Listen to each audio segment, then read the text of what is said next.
Right, we are live. All right, everyone. Welcome to the House Government Operations and Military Affairs. It is Friday, April 10th. 1 p.m.ish. We are starting continued work on F206, an act relating to licensure of early childhood educators by the Office of Professional Regulation. Witness testimony today. We'll just go right down the punch list in order and start with Dr. Leslie Johnson from the where are we? Community College of Vermont, joining us via Zoom. How are you? Good afternoon. I'm doing well. How are you? I'm doing well, thank you. All right. Are we ready to begin? Please, the table is yours. Okay, thanks. Good afternoon. For the record, I am Dr. Leslie Johnson. I am Associate Academic Dean of Behavioral Science and Education at the Community College of Vermont. Part of my role at CCV is to oversee our early childhood education curriculum, the faculty who teach in our early childhood education courses, and the Northern Lights at CCV team. So thank you for the opportunity to provide testimony as related to S206. I understand that the committee had interest in hearing about the education opportunities that we have at CCV, particularly for early childhood educators interested in pursuing licensure as outlined in the bill. So I have provided some written testimony for the committee to review where I've gone into more detail about what we offer at CCV, but I thought today I could highlight our academic programs and also talk a little bit further about prior learning assessment, which is a very popular option for our early childhood education students. It's a mechanism for them to document and describe their professional learning to gain college credit at the college. So I'll go ahead and just start with our academic programs at CCV. So CCV is Vermont's second largest institution of higher education. We serve over 10,000 students each year at our academic centers around the state and through our online offerings. Early childhood education is among the most popular programs that we offer at CCV each year. In our last academic year, which was the 24-25 academic year, we served 712 students in our degree program and our 3 certificate programs in early childhood education. CCV students live very rich and complex lives, and that is also the case for our early childhood education students. The average age of a CCV student is 26 years old. 90% of our degree-seeking students at the college attend part-time, and 74% of them are working full or part-time jobs. So we do our best to really acknowledge this complexity in the lives of our students and provide really robust support to help meet them where they're at in their lives and help encourage their success. So that includes flexible modalities for attendance, including online and in-person options for coursework. We provide robust academic career development and support services for students, and we have affordable tuition with many scholarship and grant opportunities for our early childhood education students. So in fall 2025, it is the case that 95% of our early childhood education students who took coursework at the college had no debt associated with the coursework that they took at CCV. If we dive in to talk about our academic program specifically, our coursework at CCV has a really rich history in early childhood education. CCV has been very committed to supporting early childhood educators really back to the inception of the college in the early 1970s. We currently offer a degree program called the Early Childhood Education Associate Degree and 3 certificate programs. They are the Child Care Certificate, the Early Childhood Educator Administrator Certificate, and the After School and Youth Work Certificate. All of our courses, our certificates and degree programs at CCV are aligned with the National Association for the Education of Young Children's Professional Standards and Competencies, and they create a stackable pathway from courses to certificates to the degree program that aligns with the ECE 1 and 2 licensure levels as proposed in the bill. The Early Childhood Ed Associate Degree is the most popular degree program or the most popular early childhood ed program that we offer at the college.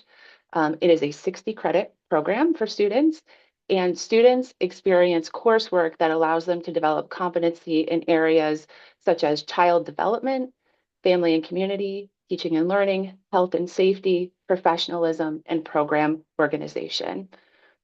in addition to that deep learning that happens in early childhood education, our associate degree students also complete CCV's 33 credit general education curriculum. The general education is designed to support students' development of skills like critical thinking, written expression, quantitative reasoning, communication, digital and computing literacy, and then also provides breadth across the areas such as arts and the natural sciences. So the real beauty of the general education at CCV is it allows students an opportunity for choice in the coursework that they take.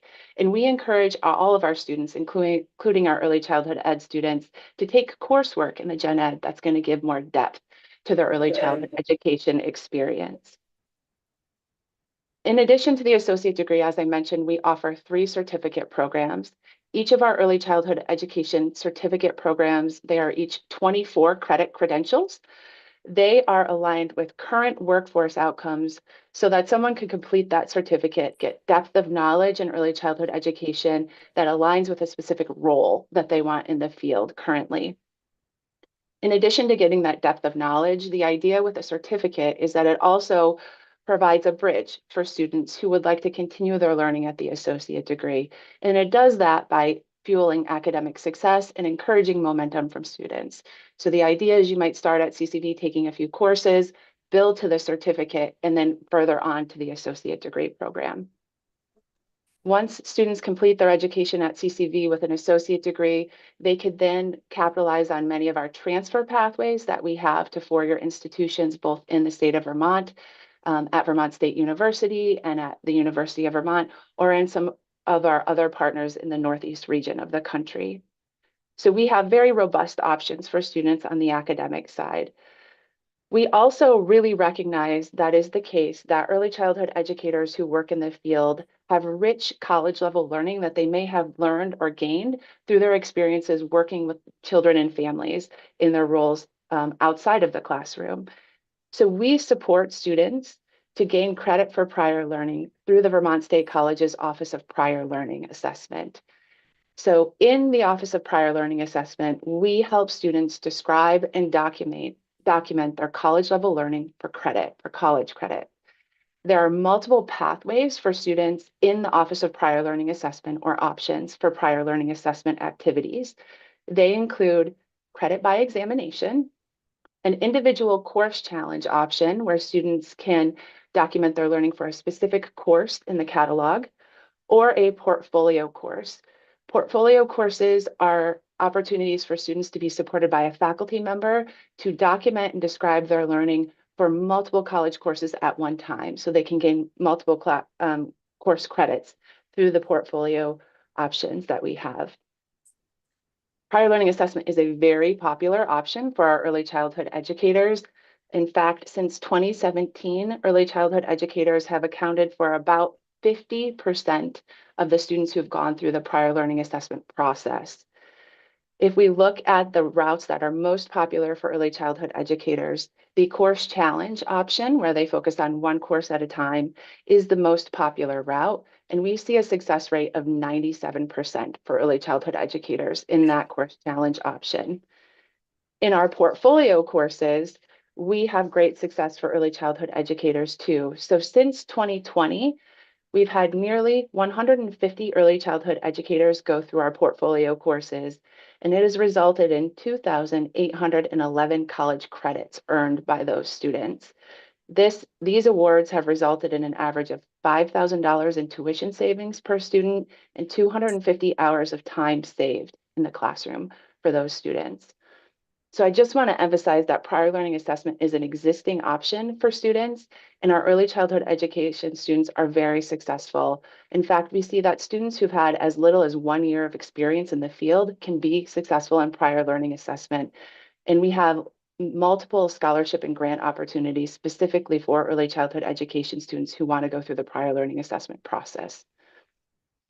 I also just wanted to mention our Northern Lights at CCV program. I understand that Deputy Commissioner Janet McLaughlin spoke about this program yesterday in her testimony. Northern Lights at CCV is a grant-funded program in partnership with the Child Development Division. This group of 15 staff members at the college actually works to support the field of early childhood educators in the state in multiple ways. One mechanism or one function of Northern Lights is the workforce registry support that the Deputy Commissioner spoke about yesterday. We also provide other supports for the field, including offering very robust catalog of professional development trainings and communities of practice for early childhood educators and after-school professionals, and individualized career advising through our Northern Lights resource advisors who are positioned throughout the state at our CCV academic centers. So in summary, I'll just say that CCV is very committed to our early childhood educators in Vermont, and we do this in lots of different ways. We have our flexible course offerings, we have wraparound support services, our affordable tuition and scholarships, and we also have our robust career supports for those students. So I think I'll stop my remarks there, and I'm happy to take any questions that you have about CCV and what I've had to offer. No, thank you so much for that. Questions from the table? Representative Hango. Thank you very much. I appreciate you coming in and telling us about this.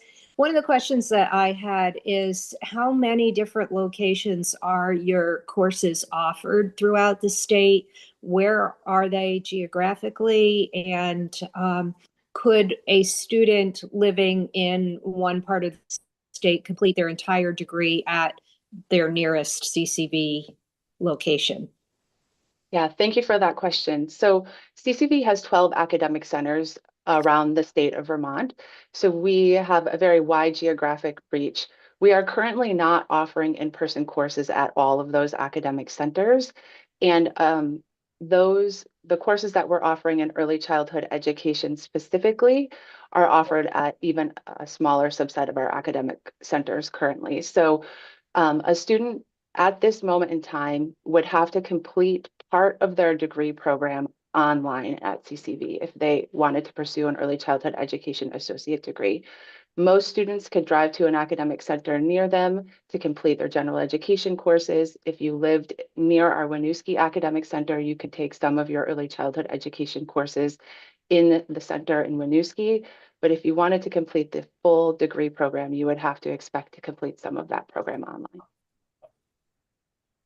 Okay, thank you. So if a student is not particularly keen on or well-versed in online learning, they would have to find a location, a CCV location that offers in-person. Do you offer any in-person other than Winooski for the entire degree, or don't you even offer it there? Yeah, so thank you for that clarification. So for the associate degree, a student would have to take some of their coursework online, no matter where they live in the state of Vermont. And that we recognize that many students have hesitancy about online learning and might not feel like that modality is the best option for them. So we do offer academic supports for students, including tutoring, peer mentoring to support their online learning.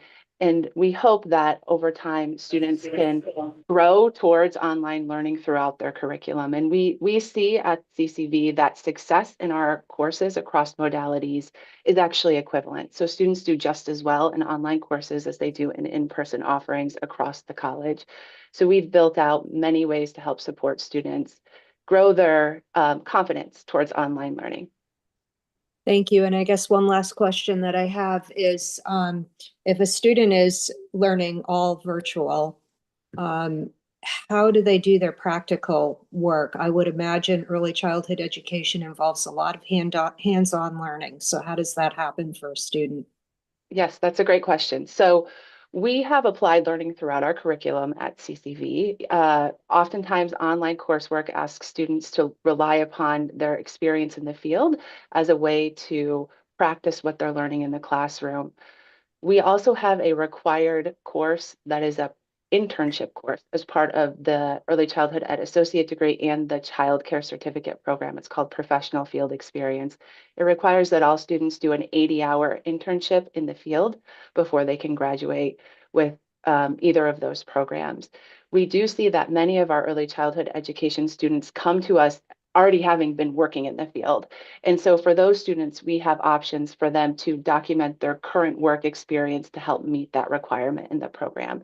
But we support students in finding internship placements and leverage our partnerships with organizations across the state to do that. So there's an in-person experience for all students in the program. Thank you. Absolutely. Rep Stone. How much does the program cost? And can you get into how many scholarships you offer? Are they partial? Are they full? Just a little bit more about the cost of the program. Certainly. So I can give you some details that I have here, and then I'm happy to follow up with our Director of Financial Aid, Ryan DeLude, for more information that you might like. So currently at CCV, tuition is $290 per credit for an in-state student, and it's $580 per credit for an out-of-state student. So the cost of the program, if you were to have to pay full tuition and fees, would depend upon which program you were pursuing. As I said, in the fall of 2025, 95% of our early childhood education students attended CCV debt-free, which means they took out no loans for their experience, so they received scholarships or grants or some other funding mechanism to cover that coursework. We have several scholarship and grant opportunities for early childhood educators right now. One of the most, I think, the best opportunities we have for CCV across the college is the 802 Opportunity Grant, which many of you may be familiar with, very familiar with. So that opportunity allows students who have a family income of $100,000 or less to attend CCV for free. So it's at no cost to them. In addition, we have specific grants. The Child Development Division offers a grant to support tuition for early childhood educators. We have philanthropic partners who support early childhood educators as well. So there are probably, I think, maybe 9 or 10 current scholarship opportunities for early childhood education students. So many opportunities. We also have the Teach Scholarship Program in partnership with Vermont AEYC and the Child Development Division, which is a very robust scholarship program for students currently working in the field. So lots of great opportunities. Anything else for this guest? Okay. Thank you very much for the input and the time. If you want to hang around in case there's other questions that pop up that are relevant to you, please feel free. Certainly. Thank you very much for the opportunity. No, absolutely. And we are going to move next to Megan Sullivan, but I am actually going to take a point of personal privilege and run to the little chairs room. I will be back in 2 seconds. I move slowly. Move at your own will. Saunter. Move at your own, or an amble, actually. Okay, well, I like saunter. I thought it was a pretty nice saunter. Man.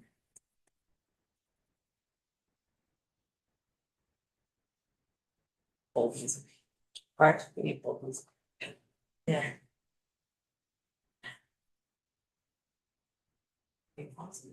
Get us some old music there. This is in charge. Oh, yeah, right. Let's go down that way, clerk. If you can break this out. It's online. Yeah, that's ranking over there, buddy. Charge. Thank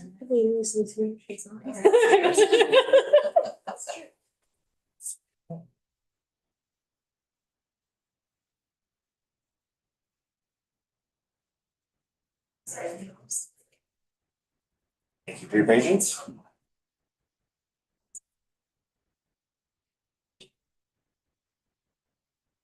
Welcome. Thank you. For the record, Megan Sullivan, Vice President of Government Affairs for the Vermont Chamber of Commerce. Appreciate the opportunity to be here. Thank you for the invitation. I think this is my first time here this biennium even, so lovely. Maybe correct. I think, yeah, I think we've seen Amy a couple of times. Welcome. So this is our first time being asked to weigh in on this bill, and want to be upfront. I'm not an expert in childhood education, early childhood education. This is important. Obviously, childcare is important for our workforce, for the ability for employers to ensure that their employees are able to have dependable, accessible, and affordable childcare so they can go to work.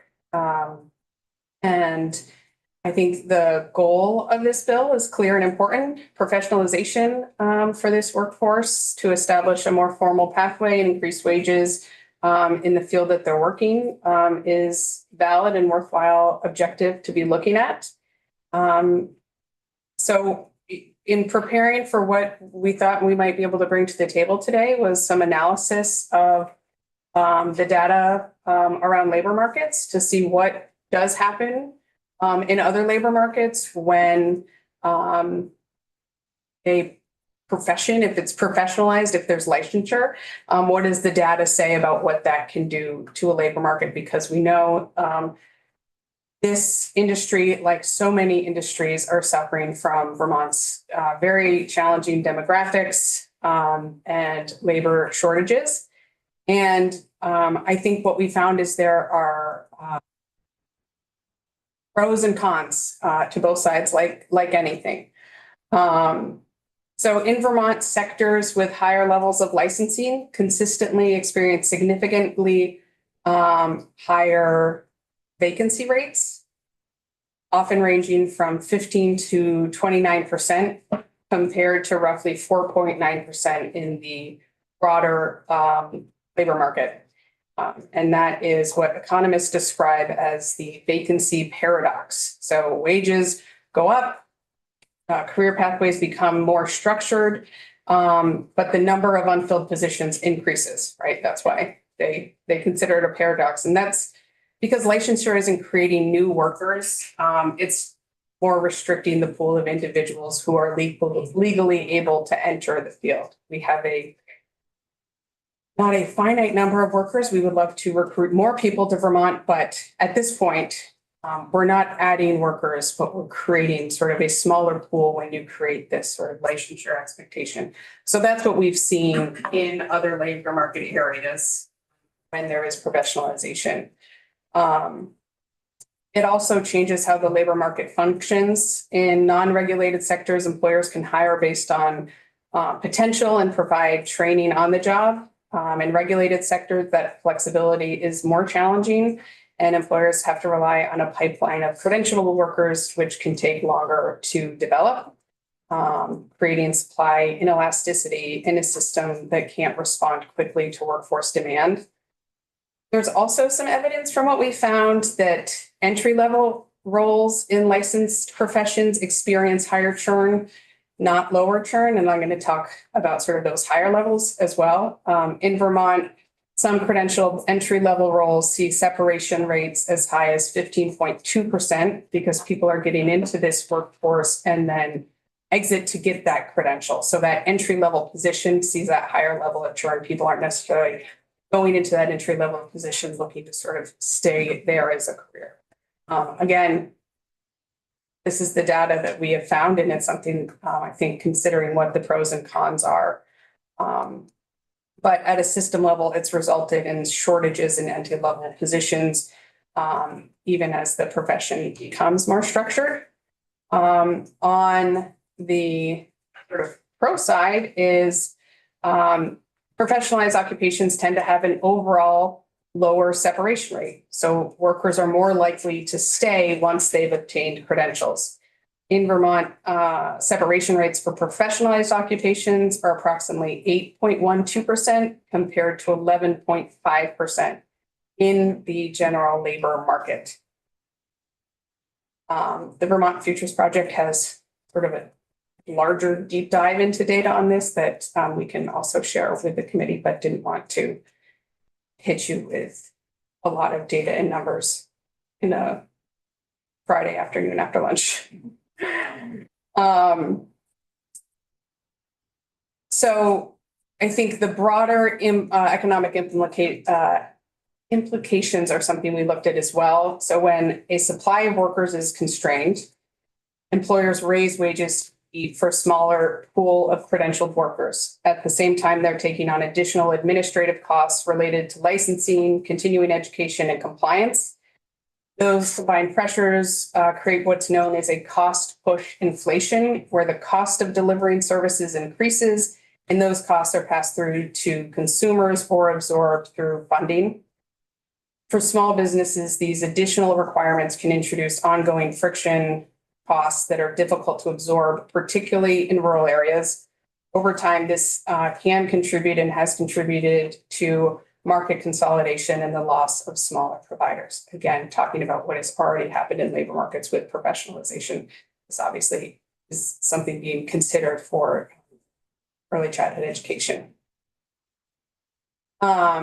Also important to recognize that in a state with limited and aging workforce, professionalization and additional occupation does not expand the labor pool. It relocates it. Workers pursuing credentials in one field are not entering another, which can intensify competition across already strained sectors such as healthcare, education, and skilled trades. This is something we see across Vermont, right? We're just turning people into different professions. We would love to see a really focused effort on how we bring more people into the state. So that's sort of labor market data research generally. Any questions on that before I sort of go into 206 specifically? No, I think that's a good primer from me. Any questions from the table right here? I see a hand from Representative.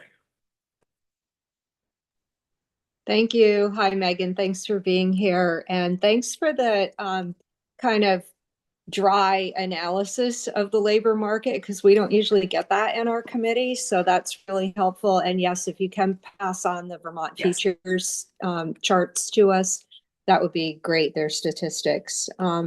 So I guess specifically, I wanted to ask, what other types of fields have you looked at that have a similar trajectory that you're proposing that this might take? What other fields were not professionalized, so to speak, then became professionalized and experienced this vacancy paradox and the cost push scenario that you talked about? I can get that from the Futures Project, Kevin Chu, Okay. who did the data analysis looking at Department of Labor statistics around professionalized versus general market. Okay, that would But be we should great. have that and it can follow up, absolutely. Yeah, and I mean, if the committee has any interest in diving into that, we could always invite Kevin in to talk to us. He is a data guru for sure. Yeah, definitely. And charming. Great, thank you. I won't take up any more of your time. Thanks. All right. S206 moves early childhood educators into a formal licensure structure with defined tiers, educational requirements, fees, and ongoing compliance obligations. The bill includes thoughtful elements such as transitional licenses and recognition of prior experience. And those are important considerations that we're happy to see in the bill. But the reality of Vermont is that we are in a very constrained labor market supply. And in order to achieve greater professionalization, we hope the committee will consider several important questions about the implementation, including even what the labor market data tells us broadly, digging into how these changes could impact small, rural, marginalized, and community-based providers that are already operating on thin margins now and in the long term.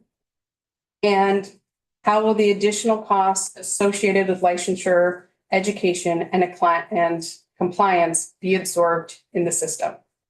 If costs increase in one area without being reduced elsewhere, it creates a squeeze on provider margins. And we have concerns that this could lead to closures or reduced capacity. So I think we want to be clear of which outcome is expected. If the long-term answer is an increased public investment, what is the sustainable funding strategy? We have concerns that creating upward cost pressure without structural cost relief will create challenges down the line. Margins in this industry are thin.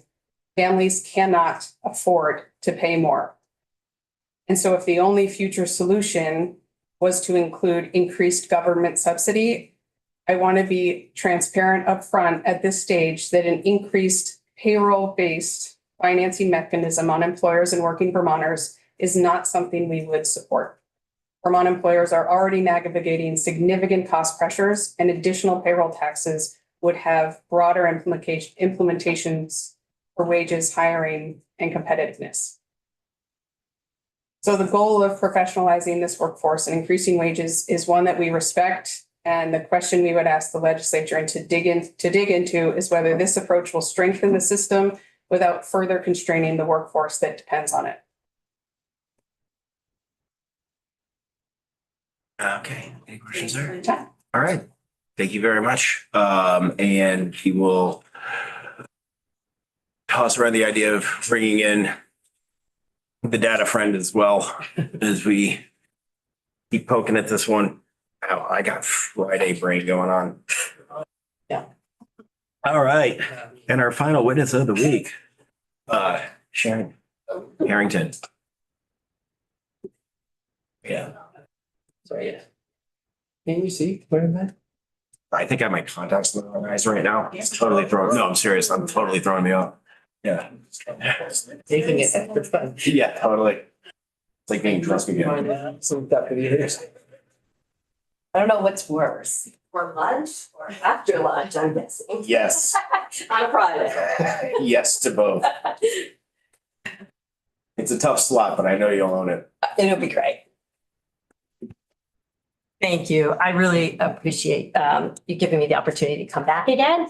And, you know, I want to make sure that before I start, Sharon Harrington, for the record, from the Vermont Association for the Education of Young Children. And I felt like the last time that I was here, you know, it was sort of like the grounding of what the bill was and is, and how, you know, how sort of getting the sense of it. And now you've heard a lot of testimony, and I wanted to make sure that there was an opportunity to answer some questions if you have them, and maybe address some of the things that you're thinking about as you're considering this bill. So I found out yesterday I was coming. I'm grateful. And so you may or may not have my testimony. I did just send it to Nick after I got here. So apologies for being late. Yeah, no problem. Well, he'll post it as soon as he gets it. Oops. Oh, it's there? Oh, Okay. I'll just hit the refresh button. Thank you. Okay. That's great. So it's okay. It's okay. I heard you Friday, Brian. So before I jump in, I was debating about if it's helpful for you to know a little bit about my background. I know typically I just come in with like, here are the key points, but I wanted to just share that I have been in early childhood education. I was a career changer for about 25 years. And I started out providing literacy visits to family childcare programs in Bennington County. And so I would go to the programs and we would provide them with books and model, literacy skills. And then from there, I started working in a accredited center-based program with 2-year-olds for 8 years. And what I will say is my experience was as a mom with 2 kids who were thriving. And I thought that I understood early childhood education. And when you show up every day with 10 or 12 2-year-olds from all different backgrounds, all different developmental stages, in the time that I was in my program, I worked with families that had a child that was deaf, lots of physical disabilities, lots of speech and language delays, lots of things that helped me realize that I didn't have experience or knowledge of trauma-informed care. I didn't understand special education needs for young children. And I quickly realized that I was struggling. And so that is part of the reason that I am so passionate about this bill, because I quickly realized that to do best for children, I really needed to be prepared. Working with children that had experienced trauma. And so I started trying to navigate the professional development system. And I started taking workshops and courses, and I did that for many years. And then I also did, as Leslie was describing, prior learning assessment. And I, through that process, earned 30 credits. Because I was a career changer, I actually ended up with 100 credits. Which is problematic because that is not the way to have stackable credentials. And so after that, and the other thing about that role is that as I advanced and became a lead educator in this program in Arlington, I had 2 assistants because when 2-year-olds enter your classroom, they don't have any self-help skills. And so, your day is busy. You can't take your eyes off them. You're helping them with every little thing. And then a year later, they leave as preschoolers. It is the most incredible time to watch the development of young children. Is that window between 2 and 3. There's no such thing as terrible twos. It is the busiest time. And it is like you are watching them absorb everything. And so I had a revolving door of assistant teachers. They would think that this was the place for them, and then they would struggle because they were not prepared. Speaking of young children. And so I just share that as like firsthand experience. I eventually was first generation college graduate, and I went and worked in a community-based childcare resource and referral agency. And I helped families find childcare that matched their needs, which you can imagine was challenging because there was not enough. And then offered professional development for other early childhood educators. And now I have 2 grandchildren who are also wonderful. And I live in Rutland. And, I spent another 8 years working with a team of offering coaching and mentoring and technical assistance and grant making to childcare programs in the 5 southern counties of the state. So when you talk about rural communities, I was there. I have a good sense of, what the landscape looks like in the southern part of the state. And now at Vermont AUIC, we have a team that's covering every corner of the state. We have boots on the ground every day, all over the state. And so that's just a thought that sometimes we get so caught up in the language of the bill that it's, sometimes it's nice to have a sense of like, who are we impacting? And it's about money and it's about, all of those things. But, the bottom line that I want to, I'm going to get to my notes here, is that this is long overdue. This is something that OPR has definitely made the case. This is about the health and safety and well-being of young children. And so, that's their analysis. And so I want to talk about what the workforce thinks about it. So, this work, is, as you see, I'm a little passionate about it. So Vermont AUIC fully supports this legislation because it will strengthen our early childhood educator workforce.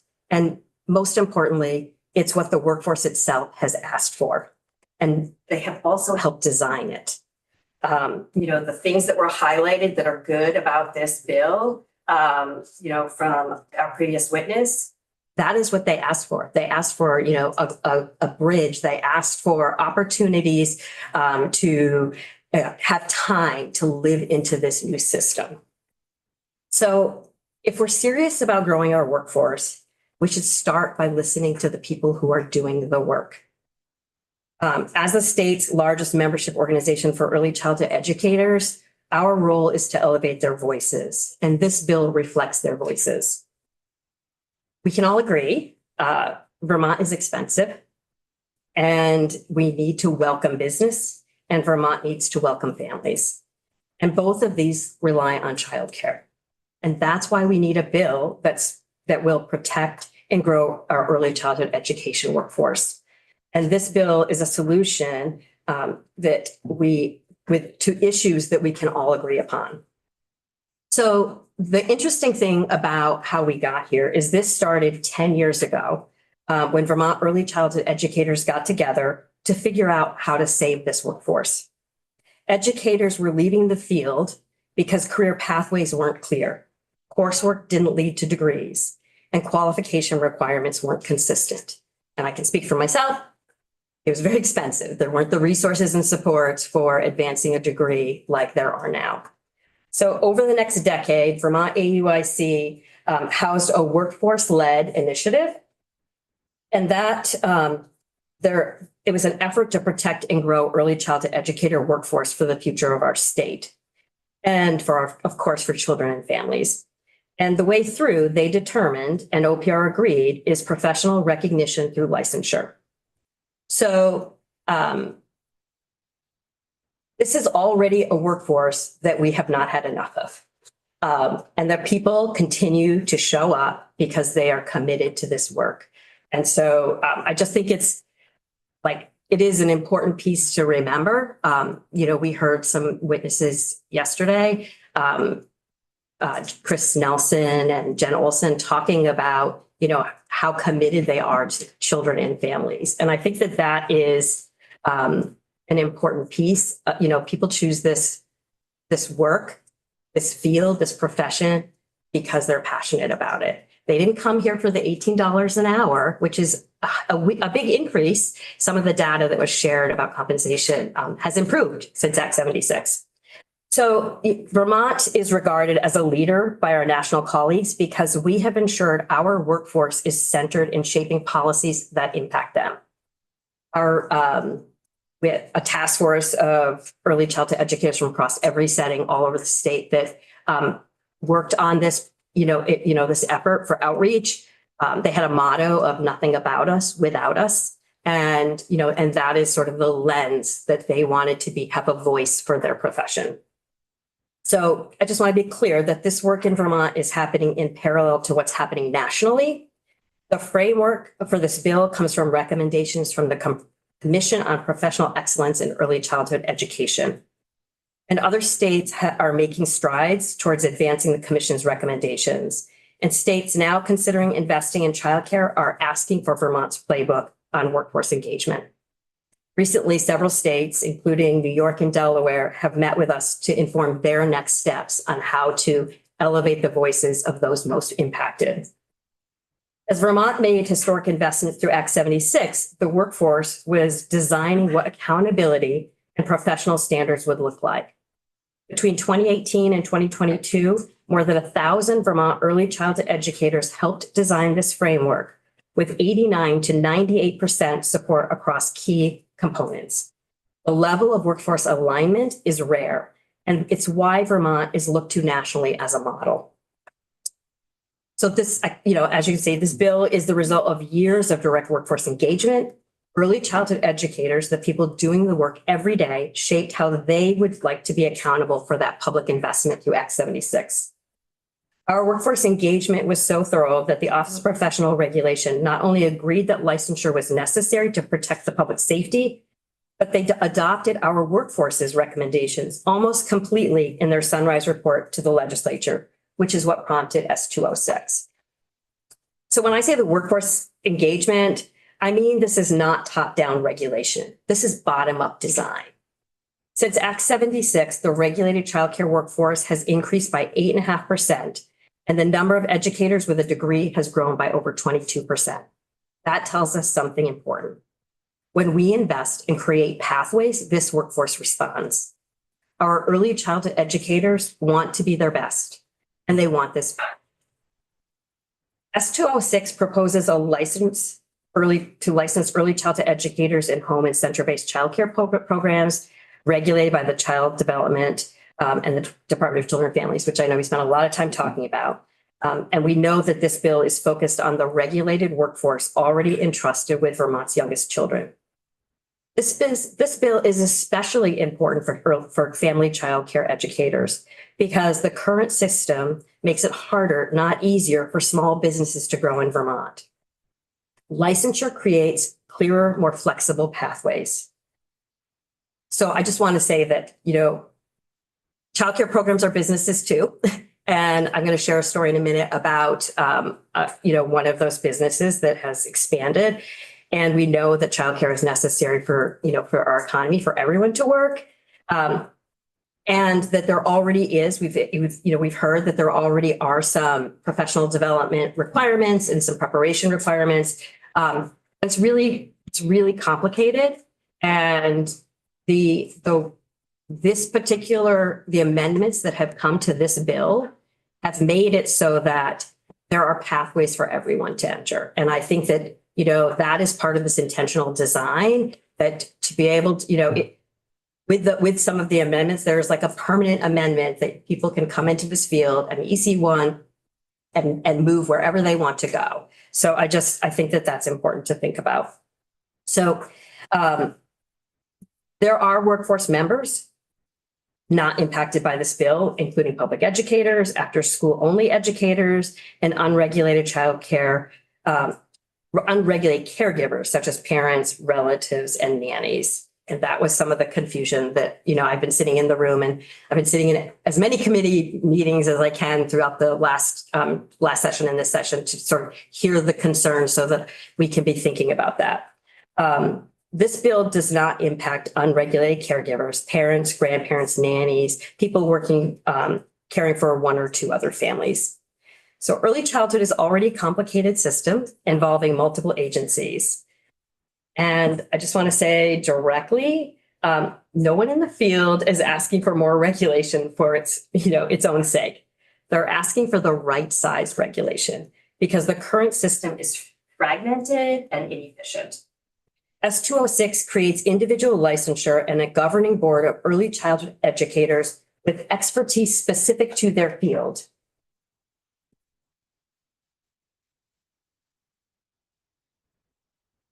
This is about simplifying the system over time, not adding complexity. So, the question about, why a license to practice, and we believe it's really aligned with clear career pathways. Licensure strengthens the workforce. We need to recruit and retain by creating clear expectations, shared standards, and professional recognition. The current system is complicated with multiple titles, unclear requirements. And, I was, listening to some of the testimony about, additional administrative burden when you implement a new profession. But what we heard yesterday from the director saying, actually, this is going to save them time when they're in the hiring process. They're going to be able to have a better understanding of the qualifications of who applies for those positions. And so that is a cost savings for the program. So I just think that we need to look at the full picture compared to what we currently have. So the confusion is not neutral. It drives people out of the field. Licensure creates clarity, improves mobility across settings, and supports fair compensation. When vocations become professions, their workforces get stronger and better qualified, and the public understands their qualifications. For example, we've talked about this before. If you walk into a setting where you see a nurse, whether it's a hospital, primary care, an assisted care facility, a summer camp, you see RN or LPN on the name tag, and you trust that person's qualifications. Every other essential workforce clearly ties qualifications to scope and practice and accountability. Early childhood educators should not be an exception. We've seen what happens when early childhood educators have clear pathways and support. And this is the story I was telling you I was going to mention. Vicki Gratton is an early childhood educator in Franklin County who started by taking care of neighborhood children. Then she opened.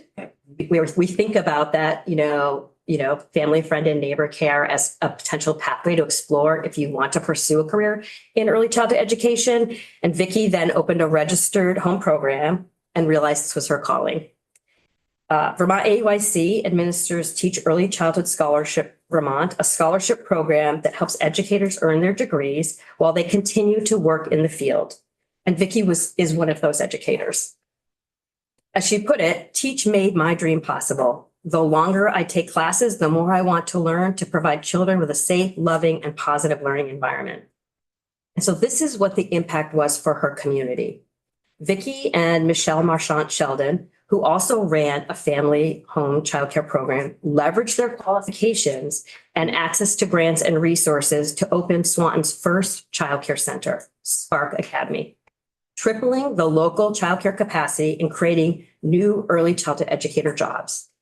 6 months later, they opened Baby Spark, an infant and toddler center to serve even more families in their community.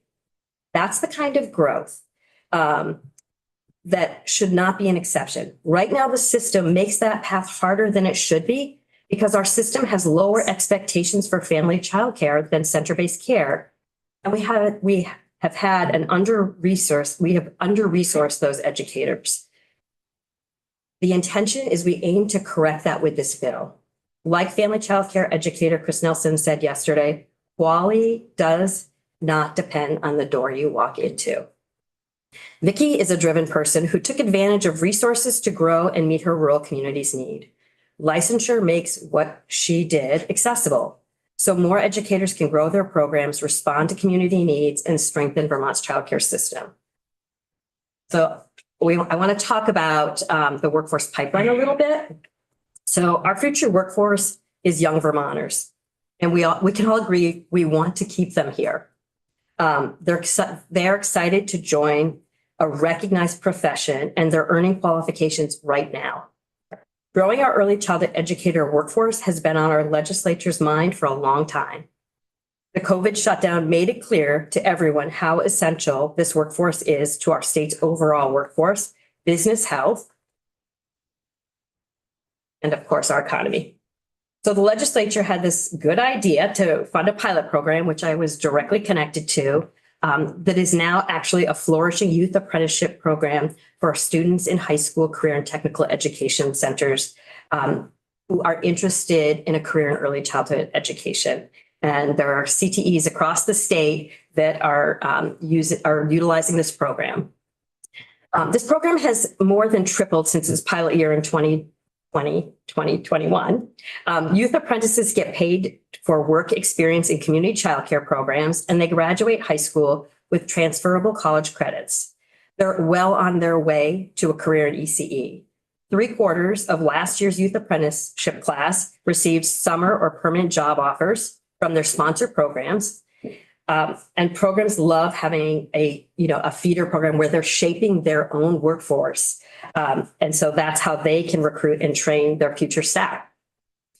Youth apprenticeship and other pathways are growing and connecting people to this field. A former youth apprentice, Alora Zargo, is now a freshman at UVM. Last year, her senior year of high school, she testified on this. She provided public comment to OPR during the public comment period, and then she also provided testimony last year on the Senate side. She said, "I'm graduating high school, qualified for ECE1 licensure. Licensure creates a pathway for students like me to envision a lifelong career in early childhood education. The future workforce is there. Youth apprenticeship is just one pathway. And when we invest and create pathways, people enter and stay. If you build a profession, people will join it." And, what we heard previously is that this actually has positive impact on retention. And, I think that we have heard some testimony talking about continuity of care. So when young children have different caregivers, that is, it's unsettling for families, and it's also not what's best for young children. And so when you have people that are choosing to be prepared for this, they're more likely to stay in this field. So why license to practice? And, we've talked about it a little bit, about accountability for public investment. So I just want to be really clear. One of the things that is a concern is that this bill is intended to raise taxes. The public investment has already been made through Act 76. One of the things that I just want to clarify is that in the most recent data, we are seeing the positive impacts of that. And those family childcare programs that we are particularly concerned about for our rural communities, they received the highest increase in their childcare financial assistance subsidy rates than center-based programs. And so that's how we're balancing this out. But we also know that public investment does require public accountability. And so licensure will provide that accountability. For our workforce, increasing qualifications does have costs. And that's why there are strong financial supports already in place. We are not asking educators to do more without support.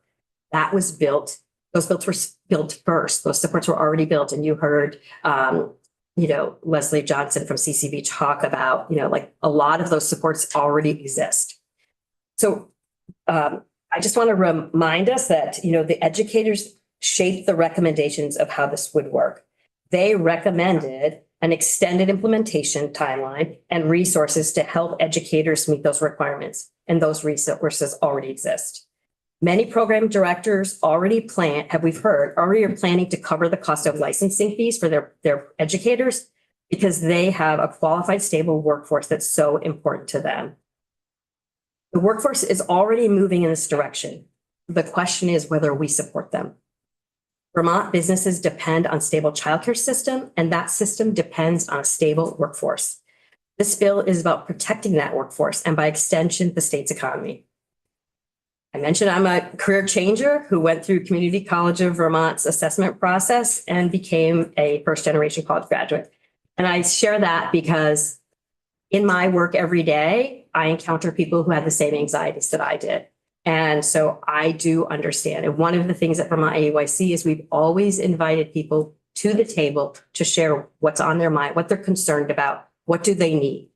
And so the critical piece to support and to overcome those obstacles, the financial aspects, the time, the fear of not belonging, that's where Vermont has excelled. Investing in resources and building pathways, putting a strong emphasis on mentoring. A 22% increase in individuals with degrees already is clear evidence it's working. People want to join this workforce and they want to be well prepared to do this work. Every early childhood educator who enters or continues in the field thanks to access to these preparation programs means a classroom or program is opening or staying open. There are many reasons to support the bill. The most important is really simple. It's better for our children. Research shows that higher qualified educators lead to better outcomes for children, and those outcomes have long-term impacts on education, health, and economic stability. This means children are less likely to need specialized services, are more likely to graduate high school, less likely to be incarcerated, and more likely to own their own home, have savings, raise their own children, and experience better health. This is not just a workforce policy, it is an economic policy. The quality of your child's early experiences depends on the person who is teaching and caring for your child all day. Their qualifications matter. Early childhood educators know this. Recent data proves if what we build, the supports, early childhood educators increase their qualifications. So last year, 836 early childhood educators received grants and bonuses for increasing qualifications. That's 30% more than the previous year. Of the 135 Teach Early Childhood Vermont Scholarship recipients, half were first-generation college students. Scholars represented every childcare role and setting in all 14 Vermont counties. Vermont Teach Scholars reported earning almost 15% higher wages after earning their associate's degree and over 17% more after earning their bachelor's degree. So I just want to say individual licensure strengthens workforce stability, increases capacity, improves access for families. And I just want to circle back to where I started. Early childhood educator workforce is asking for this. And so I encourage us to listen to them. They are asking for clear standards, professional recognition, and a system that will grow and strengthen this field. Individual licensure strengthens workforce commitment and stabilize staffing. That will increase capacity and help programs serve more children and families. This means families can work trusting the quality of their children's experiences and children arrive to kindergarten with the skills they need to learn. So we urge you to support S206 because when the people doing the work tell you what they need, the strongest policy is to listen. So I want to thank you for your consideration. I welcome your questions. And I'll just say that, as a membership organization, this isn't me saying this. These are the people who are in the field doing the work, and these are their voices. How many members? So our membership right now is about 700, but the programs that we administer serve, are open to every early childhood educator and childcare program in the state of Vermont. So we are really, we have a staff that is committed to equitably providing supports and services across the entire state. And staff. We have 33.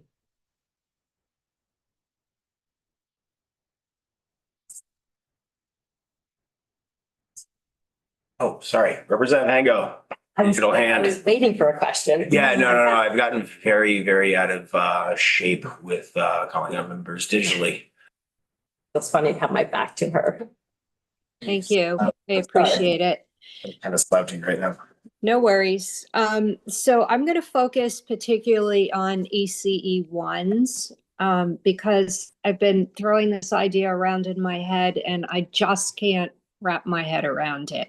So in Vermont, we're really investing heavily in the trades in other fields and encouraging certificate programs, but not necessarily degree programs at college. So my question is, if a student who has done an internship and graduated from high school, having had that certificate in early childhood from perhaps a CTE, and I'm not sure how this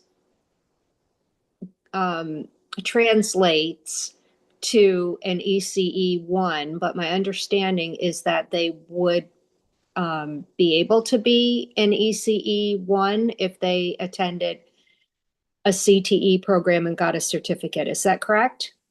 Yes, it's as I was saying, the current system is a little complicated.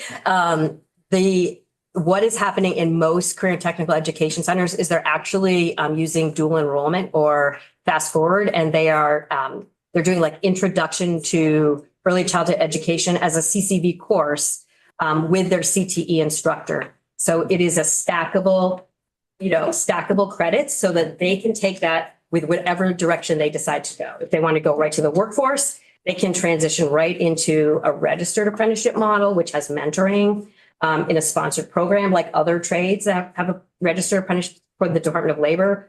They could stay in a role that they're qualified for as an assistant, or they could continue on to earn an associate's degree. One of the things that has been really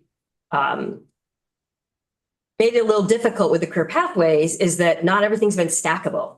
And so if someone says, I want to be an EC1 and I'm good with that, that's great. And I think that, but if they decide, throughout their career that they want to move into a different role, having stackable credits is going to be really important to help them get to that in the most efficient, time-wise, cost-wise, all of those pieces.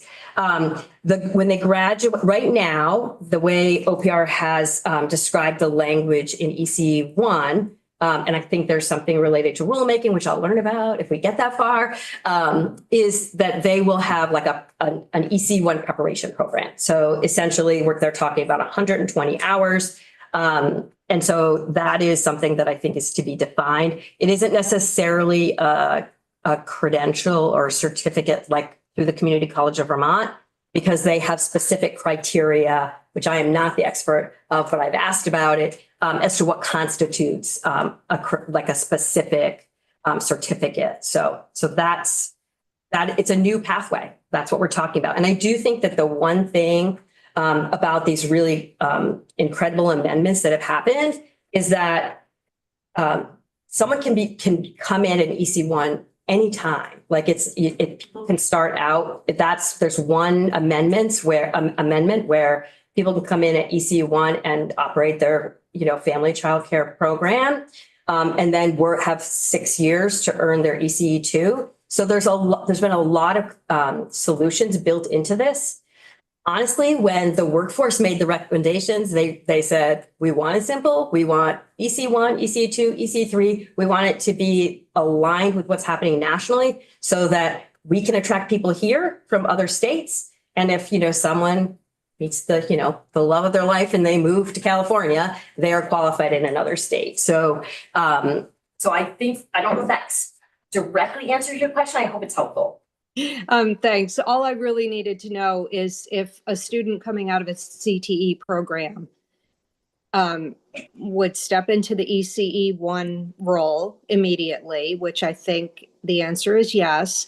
And if a student came out of a traditional high school program and did not go to a CTE during their high school years, if they could take advantage of some other program rather than going to college, because not everybody is meant to go to college and not every CTE has an early childhood program. Yep. So this is not universally available to all Vermont students.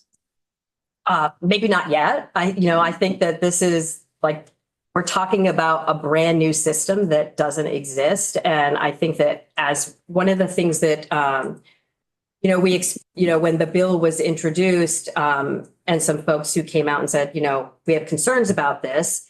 And that sort of informed some of the amendments. And I think that, this is like, we have the opportunity to think about like, what is the right fit for Vermont. And right now in the legislation, it doesn't specifically say that 120 hours is college credit. Do we think that's what's best for our workforce? So it's stackable? Yes. That's not what it says right now. So I can't get ahead of what's going to be the final decision. It's not my place. Yeah, that's fine. I just wanted to know if there was, if you were envisioning this as a pathway for a student that couldn't already access internships and CTE programs. And it sounds like there could be in rulemaking that there would be a pathway for such a student without having to attend college. And the other thing that I was going to ask you is you keep referring to a national standard. There is no national exam, correct? That's correct. So national standard, who is building this national standard or who has already built it? And how is everyone across the country accessing that? My understanding is there are no states that have particularly passed this type of legislation yet. Yeah, it's a great question. And I would say that, so this started under the National Association for the Education of Young Children as Power to the Profession.